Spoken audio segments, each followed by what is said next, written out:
हे संभाजीनगर येथील कवी लोकशाहीमध्ये ऊसतोड कामगारांची होणारे हाल जे आहेत त्यांचं काम बेभरोशाचं आहे, पण त्यांच्यावर जगण्याची दुर्दम्य इच्छाशक्ती आहे. त्यांच्यासमोर मुलाबाळांचा प्रश्न उपस्थित होतो.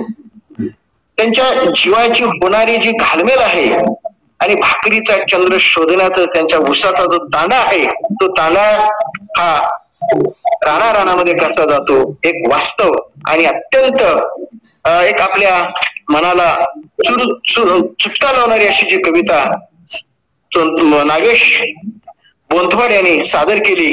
एक चांगला कवी म्हणून भविष्यात नागेश बोंथवाड हे उदयास येतील याची खात्री त्यांची कविता मला देते. त्यांचं मी मनपूर्वक अभिनंदन करतोय.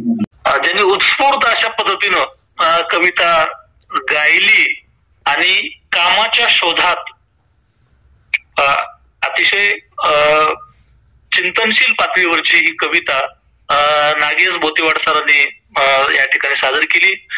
सर आमच्या महाविद्यालयाच्या वतीने, संस्थेच्या वतीने आणि आमच्या मराठी विभागाच्या वतीने आपले हार्दिक आभार व्यक्त करतो.